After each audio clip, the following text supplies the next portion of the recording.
आज सुनिए कार्तिक मास का 8वां अध्याय। देवर्षि नारद महाराज पृथु को कार्तिक मास का महात्म्य बता रहे हैं। इतनी कथा सुनने के पश्चात महाराज पृथु ने देवर्षि नारद से विनती की, हे देवर्षि नारद, आपने कार्तिक मास में भगवान श्री हरि की पूजा का महात्म्य सुनाया। इस मास में अगर किसी अन्य देवता का पूजन या व्रत होता हो तो वह भी कहिए। देवर्षि नारद कहते हैं, हे राजन, कार्तिक शुक्ल पूर्णिमा को ब्रह्मा जी का व्रत, कार्तिक कृष्ण चतुर्थी को गणेश जी तथा अष्टमी और अमावस्या को माँ लक्ष्मी जी का पूजन किया जाता है। जो कुंवारी कन्याएं कार्तिक मास में चतुर्थी को भगवान गणेश का कर्क चतुर्थी व्रत करती हैं, उन्हें सुयोग्य वर मिलता है। अगर कोई विवाहित स्त्री इस व्रत को करे तो उसको अटल सुहाग की प्राप्ति होती है। प्रातःकाल स्नानादि से निवृत्त होकर चंदन आदि से भगवान श्री गणेश का पूजन करना चाहिए। फिर शाम को गणेश जी का पूजन करके चंद्रमा के उदय होने पर अर्घ देना चाहिए और फिर भगवान गणेश का ध्यान करते हुए शुद्ध सात्विक भोजन ग्रहण करना चाहिए। सधवा स्त्रियों को अपने सुहाग की रक्षा करने के लिए यह व्रत अवश्य करना चाहिए। कर्क चतुर्थी व्रत के महत्व का वर्णन करते हुए देवर्षि नारद जी ने कहा, हे राजा पृथु, अब इस व्रत का एक इतिहास हम तुमको सुनाते हैं, ध्यान पूर्वक सुनो। भद्रावती नगरी में सुधर्मा नाम का एक राजा रहा करता था। उसके रविदत्त, सुशर्मा, जय शर्मा और सुशोभन नाम के 4 पुत्र तथा वीरमती नाम की एक सुंदर कन्या थी। सुधर्मा ने अपनी कन्या का विवाह देवव्रत के साथ किया। वे दोनों प्रेम पूर्वक रहने लगे।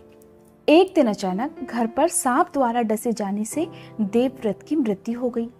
ये देखकर वीरमती जोर जोर से रोने लगी। आवाज सुनकर उसके माता पिता, चारों भाई तथा पुरवासी भी वहां पर आ गए। देवव्रत को मृत देखकर समस्त नगर दुख के सागर में डूब गया। उसी समय दुखों को दूर करने वाले महर्षि पुलत्स्य मुनि अचानक वहां पर आ पहुंचे। राजा ने हाथ जोड़कर विनय पूर्वक उनसे पूछा, हे महात्मन, किस पाप के कारण मेरी यह कन्या विधवा हुई है? कृपा करके मुझे बताइए। पुलत्स्य मुनि ने बतलाया कि कार्तिक मास के कृष्ण पक्ष की गणेश चतुर्थी का व्रत न करने के कारण ही आपकी कन्या को वैधव्य प्राप्त हुआ है। फिर पुलत्स्य जी ने कहा, एक समय दैत्यों के नाश का उपाय खोजने के लिए ब्रह्मा, विष्णु, महेश तथा इंद्रादि सभी देवतागण एकत्रित हुए। उस समय ब्रह्मा जी ने कहा, गणेश चतुर्थी का व्रत संपूर्ण विपत्तियों का नाश करने वाला है। तब सभी देवताओं ने कार्तिक कृष्ण चतुर्थी का व्रत किया, जिससे दैत्यों पर विजय प्राप्त हो सकी। विजय होने के बाद समस्त देवताओं ने गणेश जी से कहा कि वर मांगिए। तब गणेश जी ने कहा कि जो स्त्री कार्तिक कृष्ण चतुर्थी का व्रत करे उसका पति चिरंजीवी तथा जो ना करे वह विधवा हो। अतः समस्त स्त्रियों को यह व्रत अवश्य करना चाहिए। अगर व्रत ना कर पाए तो इस दिन भगवान गणेश का विधिवत पूजन करना चाहिए। हे राजन, तुम्हारी कन्या ने इस व्रत का पालन नहीं किया था और ना ही गणपति का पूजन किया था, इसी कारण यह विधवा हो गई है। यदि अब भी यह व्रत करे तो उसका मृत पति जीवित हो सकता है। इतना कहकर पुलत्स्य मुनि वहां से चले गए। तब राजा ने अपनी जामाता का शरीर तेल में सुरक्षित रखवा दिया। इसके बाद जब कार्तिक मास आया तब उसकी कन्या ने विधिवत व्रत करके उद्यापन में ब्राह्मणों को दान दक्षिणा देकर उन्हें संतुष्ट किया, जिसके प्रभाव से उसका मृत पति पुनः जीवित हो गया। देवर्षि नारद कहते हैं, हे राजा पृथु, सौभाग्यवती स्त्रियों को अपने सुहाग की रक्षा तथा संतान प्राप्ति के लिए यह व्रत अवश्य करना चाहिए। इस प्रकार एक दिन देवर्षि नारद ने श्री वेद व्यास जी से पूछा, हे व्यास जी, ब्रह्मचारी, गृहस्थ, वानप्रस्थी और सन्यासी, इन चारों आश्रमों में गृहस्थ आश्रम को ही क्यों सर्वश्रेष्ठ माना गया है? इस बारे में जानने की मेरी प्रबल इच्छा है। तब व्यास जी ने कहा, हे देवर्षि, जैसे समस्त नदियां समुद्र में जाकर आश्रय पाती हैं और सभी जीव माता का आश्रय पाकर जीवित रहते हैं, उसी प्रकार भिक्षुक, ब्रह्मचारी, सन्यासी, विद्यार्थी, गुरु पूजक तथा यात्री, ये 6 जीविका रहित होने पर भी गृहस्थों का ही आश्रय पाते हैं। ध्यान से सुनो, इस संबंध में मैं तुम्हें एक पुरातन इतिहास सुनाता हूँ। प्राचीन काल में उत्तानपाद राजा का उत्तम नाम का पुत्र अत्यंत बलवान तथा मदिरा पीने वाला था। राजा और रानी दोनों बड़े प्रेम से रहते थे। एक दिन राजा ने एक वैश्या का नृत्य देखकर मदिरा पान कर लिया। साथ ही अपनी स्त्री से भी मदिरा पीने का आग्रह किया, परंतु रानी ने उसका कहना नहीं माना। तब राजा ने क्रोधित होकर अपने सेवकों को निर्जन वन में रानी को छोड़ आने की आज्ञा दे डाली। राजा के सेवकों ने राजा की आज्ञा का पालन किया। इसके पश्चात राजा ने दूसरा विवाह नहीं किया। रानी के वियोग को सहन करते हुए राजा प्रजा को पुत्र के समान पालने लगा। एक दिन एक ब्राह्मण ने राजा उत्तानपाद के समीप आकर निवेदन किया, कहने लगा, हे राजन, मेरी स्त्री का किसी ने अपहरण कर लिया है। इस कारण मैं अत्यंत दुखी हूँ। आप मेरी पत्नी को तलाश करवाकर मुझे वापस दिलाने की व्यवस्था कीजिए। राजा ने कहा, हे महाराज, मुझे नहीं मालूम कि आपकी स्त्री को कौन, किधर और कहाँ लेकर गया है। इस स्थिति में मैं उसे ढूंढकर कहाँ से ला सकता हूँ? तब ब्राह्मण ने कहा, हे राजन, छठा भाग कर के रूप में प्राप्त होने के कारण आप प्रजा के रक्षक भी हैं, और मेरी स्त्री अपने घर में सो रही थी, वहां से कोई उसे हर कर ले गया है। इसलिए आपका कर्तव्य है कि आप उसे कहीं से भी ढूंढ कर लाएं। राजा ने कहा, हे विप्र, मैंने आपकी स्त्री को कभी नहीं देखा, और ना ही मैं ये जानता हूँ कि वह कैसे रूप और रंग और स्वभाव की है। तब मैं उसे कैसे खोज सकता हूँ? ये सुनकर ब्राह्मण ने कहा, यद्यपि वह कर्कश स्वभाव की, कठोर वचन बोलने वाली, काले रंग की और कुरूपा है, तब भी मैं उसकी निंदा नहीं करता, क्योंकि वह मेरी पत्नी अर्थात मेरी अर्धांगिनी है। ये सुनकर राजा ने कहा, जब तुम्हारी स्त्री ऐसी कुरूपा और क्रूर स्वभाव की है, तब तुम उसे प्राप्त करके क्या करोगे? उसके स्थान पर मैं तुम्हें अत्यंत सुंदर, शील स्वभाव की अन्य स्त्री दे सकता हूँ। ब्राह्मण ने कहा, हे राजन, मेरी पत्नी मेरे धर्म कर्म की अर्धांगिनी है, अतः उसकी रक्षा करना मेरा परम धर्म है। जो पुरुष अपनी स्त्री की सुरक्षा नहीं करता, उसके वर्ण संकर संतान उत्पन्न होती है और उसके पितर नरकगामी होते हैं। वेश्यागामी पुरुष का कल्याण कभी नहीं हो सकता, और जो मनुष्य ऋतुकाल के पश्चात अपनी स्त्री के साथ नहीं रहता, उसके पितर 1 मास तक उसके रुधिर में तैरते हैं। ब्राह्मण के ऐसे वचन सुनकर राजा अपने शस्त्रास्त्र लेकर और रथ पर सवार होकर उस स्त्री को खोजने चल दिया। कुछ दूर जाकर उसने एक आश्रम देखा, जिसमें एक महान तपस्वी कुशा के आसन पर विराजमान थे। राजा को आश्रम में आया देखकर ऋषि ने कोई आदर सत्कार नहीं किया। ऋषि कहने लगे, मैं जानता हूँ तुम राजा उत्तानपाद के पुत्र हो, मगर यहाँ किस कारण आए हो? राजा ने कहा, हे मुनि, एक ब्राह्मण के घर से कोई उसकी स्त्री को हरा कर ले गया है।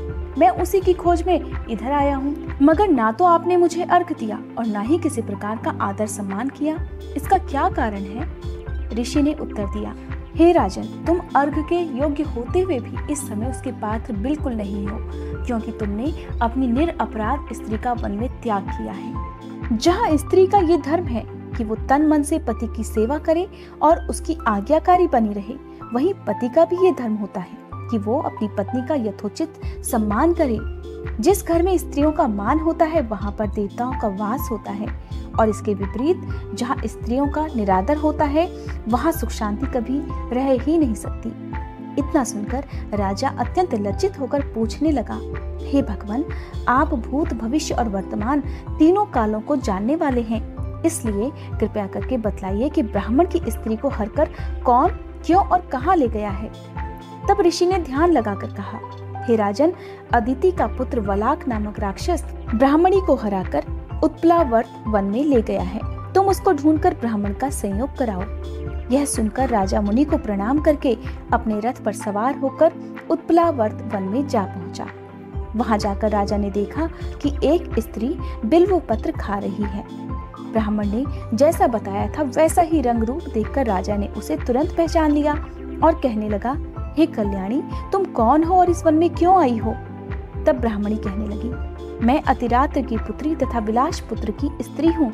मैं अपने घर में सो रही थी कि वलाक नामक राक्षस अपहरण करके मुझे यहाँ ले आया है। यहाँ लाने के बाद ना तो उसने मुझे किसी प्रकार का कष्ट दिया और ना मेरा सतीत्व नष्ट करने का कोई प्रयास किया है। इतना होने पर भी अपने पति के वियोग के कारण मैं अत्यंत दुख में हूँ। राजा ने पूछा, हे ब्राह्मणी, वह राक्षस कहाँ गया है?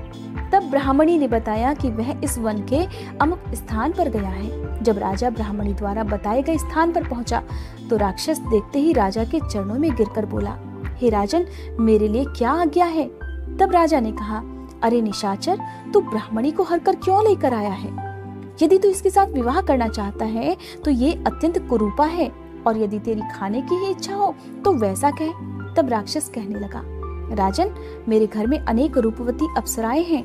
उनके अतिरिक्त मैंने कभी किसी स्त्री से भोग की इच्छा नहीं की, और ना ही मैं मांस भक्षण करता हूँ। मैं तो अपने पूर्व जन्म के पापों का प्रायश्चित कर रहा हूँ। इस ब्राह्मणी का पति राक्षसों को मारने का मंत्र जानता है। जब हम यज्ञ का अन्न ग्रहण करने के लिए जाते हैं तब वह हमको भगा देता है, क्योंकि यज्ञों का आचार्य वही बनता था। इस कारण उस ब्राह्मण को दुखी करने के लिए ही मैं उसकी स्त्री को हरण करके ले आया हूँ। शास्त्रों के नियम अनुसार स्त्री के बिना पुरुष को धार्मिक कर्म करने का अधिकार नहीं है, अतः अब वह यज्ञों में आचार्य नहीं बनता। राक्षस के ये वचन सुनकर राजा ने विचार किया कि यह भी परोक्ष रूप से मेरी ही निंदा कर रहा है। मुनि ने भी स्त्री का त्याग करने के कारण मुझे अर्थ योग्य नहीं माना। तभी राजा को विचार मग्न देखकर राक्षस कहने लगा, हे राजन, मैं आपकी हर आज्ञा का पालन करूंगा, आप कृपया कर आज्ञा दीजिए। इतना कहकर वह हाथ जोड़कर खड़ा हो गया।